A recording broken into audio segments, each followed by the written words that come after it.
Hello বন্ধুরা, আশা করি সকলে ভালো আছেন। আজকে পালং শাকের একটা রেসিপি নিয়ে এসে হাজির হয়েছি। এই পালং শাকের রেসিপিটা বানানো একেবারেই সোজা, আর এই রেসিপিটা আমি আমার মায়ের থেকে শিখেছি। আমার মা এই রেসিপিটা যখন রান্না করতেন একটা বিশেষ উপকরণ এতে দিয়ে দিতেন, আর তার জন্যে এর টেস্টটা হয়ে যেত একেবারে অসাধারণ। আজকে আমি মায়ের মতন করেই রান্নাটা করব।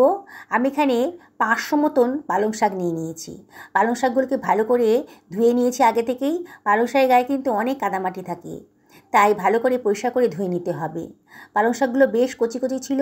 ভালো করে ধুয়ে নিয়ে বোটার দিকের অংশটা আমি ফেলে দিয়েছি। তারপরে পালং শাকগুলোকে আমি কুচি কুচি করে কেটে নিচ্ছি।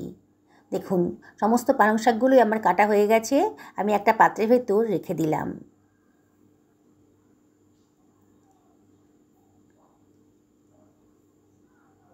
সরিয়ে রাখছি। এবারে আমি এখানে 3খানা আলু দেব। আলুগুলোকে আগে থেকে ধুয়ে পরিষ্কার করে নিয়েছি। আলু খোসা ছাড়িয়ে আলুগুলোকে পাতলা পাতলা করে কেটে নিচ্ছি।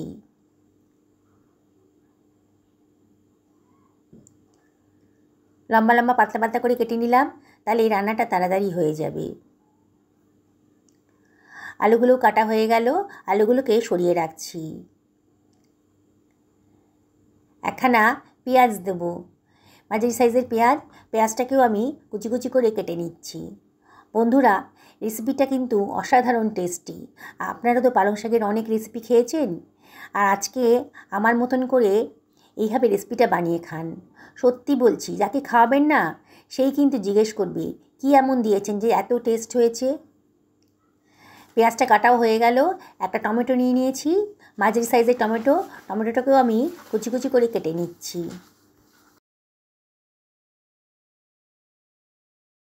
বন্ধুরা, রেসিপিটা ভালো লাগলে পরে লাইক শেয়ার কমেন্ট করতে কিন্তু ভুলবেন না। টমেটোটাকেও কাটা হয়ে গেছে। টমেটোটাকেও আমি সরিয়ে রাখলাম। একখানা কড়াই গরম করতে দিয়ে দিয়েছি গ্যাস ওভেনে। এবার এর ভেতর দিয়ে দিচ্ছি 2 টেবিল চামচ মতো সর্ষের তেল। আমি আজকে সর্ষের তেলেই এই রান্নাটা করব। তেলটা গরম হয়ে গেছে যখন, তখন একটুখানি লবণ দিয়ে দিলাম, তাহলে তেলের কাঁচা গন্ধটা থাকবে না। আর 2খানা শুকনো লঙ্কা দিয়ে দিলাম। আর দিয়ে দিলাম 1/2 টেবিল চামচ মতো গোটা জিরে। একটু ফ্রাই করে নেব। সুন্দর একটা গন্ধ বেরোতে শুরু করেছে যখন, তখন কেটে রাখা পেঁয়াজ কুচিটা দিয়ে দিলাম। দিয়ে একটু নাড়াচাড়া করে নিচ্ছি। গ্যাসের ফ্লেমটা কিন্তু হাইতেই রেখেছি, আর নাড়াচাড়া করে নিচ্ছি। একটু নাড়াচাড়া করলেই কিন্তু পেঁয়াজের দেখুন কালারটা চেঞ্জ হয়ে যাচ্ছে, পেঁয়াজের কাঁচা ভাবটা চলে গেছে। এবারে আমি এর ভেতর দিয়ে দিচ্ছি 1 টেবিল চামচ পরিমাণ আদা রসুন বাটা। এবারে এর ভেতরে দিয়ে দিচ্ছি কুচনো টমেটোটা, আর দিয়ে দিচ্ছি 1 টেবিল চামচ মতো লবণ। লবণটা অবশ্যই নিজেদের পছন্দ মতো দেবেন। কে কীরকম পালং শাক নিয়েছেন সেই অনুযায়ী লবণটা পড়বে। এবারে সব কিছু আবারও ভালো করে মিশিয়ে নিচ্ছি। অনবরত কিন্তু নাড়তে হবে। দেখুন, আস্তে আস্তে কিন্তু টমেটোটা গলতে শুরু করেছে। এবারে এর ভেতর দিয়ে দিচ্ছি 1/2 টেবিল চামচ মতো হলুদের গুঁড়ো, 1 টেবিল চামচ ধনের গুঁড়ো, 1/2 টেবিল চামচ জিরের গুঁড়ো, আর 1/2 টেবিল চামচ দিলাম লঙ্কার গুঁড়ো। এটা কাশ্মীরি লঙ্কার গুঁড়ো, খুব একটা ঝাল হবে না, কালারটাই আসবে। এবার সব কিছু খুব ভালো করে মিশিয়ে নিচ্ছি। এবারে বেশ ভাজা ভাজা মতো হয়ে গেছে যখন, তখন এবার দিয়ে দিচ্ছি আলুটা। আলুটা কিন্তু আমি একটু ভাপিয়ে নিয়েছিলাম। আলুর ভিতরে অনেক স্টার্চ থাকে, তা আলুটা যদি একটু ভাপিয়ে রান্না করেন স্টার্চের পরিমাণটা কিন্তু অনেকটাই কমে যাবে। তাই আমি আলুটাকে ভাপিয়ে নিই। এবার সব কিছু খুব ভালো করে মিশিয়ে দিচ্ছি। অনবরত কিন্তু নাড়তে হবে। এবারে মিনিট খানেক নাড়াচাড়া করার পর কেটে রাখা পালং শাকটাও এর ভেতর দিয়ে দিলাম। সমস্ত পালং শাকের টুকরোগুলো আমি এর ভেতর দিয়ে দিয়েছি।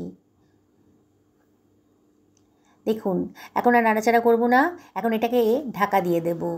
ভাপে ভাপেই পালং শাকটা কিন্তু অনেকটাই মজে যাবে।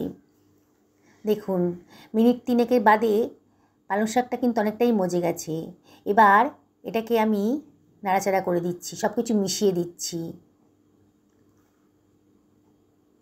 এইভাবে রান্না করবেন, তাহলে কিন্তু অসাধারণ টেস্টি হবে রান্নাটা। পালং শাকের এই রেসিপিটা আগে হয়তো আপনারা কোনো দিনই খাননি।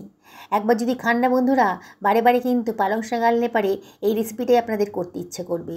বানানোটাও সোজা আর টেস্টটাও কিন্তু অসাধারণ। আলুটা অনেকটাই নরম হয়ে গেছে। আবারও সব কিছু ভালো করে মিশিয়ে নিচ্ছি।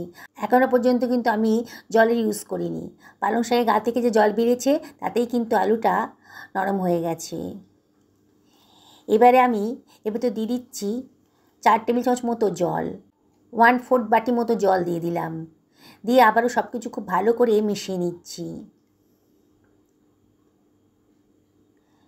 যেসব বন্ধুরা আজকে আমার চ্যানেলে প্রথম দিন, তাদেরকে আমি রিকোয়েস্ট করব আমার চ্যানেলটা সাবস্ক্রাইব করার জন্যে।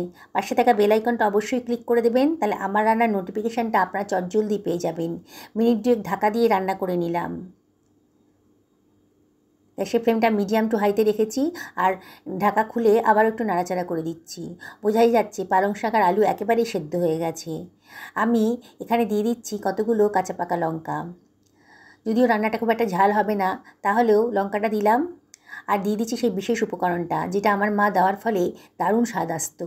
1 টেবিল চামচ মতন গুঁড়ো দুধ, আর দিয়ে দিচ্ছি 1/2 টেবিল চামচ চিনি। সত্যি বলছি বন্ধুরা, গুঁড়ো দুধটা দিয়ে দেখবেন অসাধারণ টেস্ট হবে, একেবারে অন্য ধরনের একটা স্বাদ আসবে। যাকে খাওয়াবেন না সেই কিন্তু জিজ্ঞেস করবে রেসিপিটা কীরকম করে বানিয়েছেন। সাধারণ পালং শাকেরই এত সুন্দর একটা টেস্ট।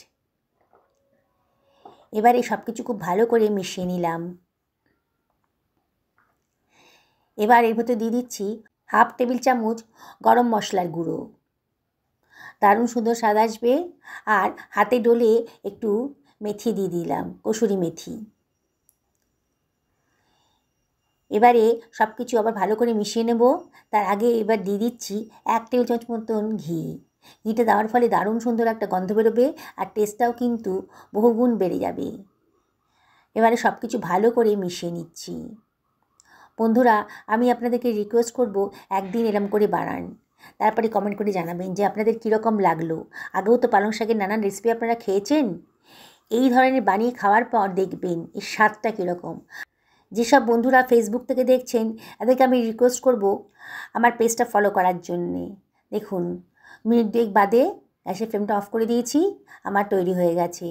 লুচি, রুটি, পরোটা, ভাত যার সাথেই খান না কেন অসাধারণ টেস্ট, দারুণ সুন্দর একটা গন্ধও বেরোচ্ছে। পালং শাকের এই রেসিপিটা বাচ্চাদের খাওয়ালে বাচ্চারাও কিন্তু খুব পছন্দ করবে, এতটাই টেস্টি হয়েছে। বাড়ির বড় থেকে ছোট সবাই কিন্তু দারুণ মজা করে খাবে। দেখুন কত সুন্দর দেখতে লাগছে, কত কালারফুল হয়েছে। আর পালং শাকের উপকারিতা তো আপনারা জানেনই, তাই এই রেসিপিটা যথেষ্ট হেলদিও হয়েছে। যেমন টেস্টি তেমন হেলদি, আর দেখতেও কত সুন্দর হয়েছে। দেখুন, দেখেই বানাতে ইচ্ছে করবে। বাড়িতে পালং শাক আছে নাকি? তাহলে আজই বানিয়ে ফেলুন। সকলে ভালো থাকুন, এই কামনা করে ভিডিওটা এখানে শেষ করলাম। নমস্কার।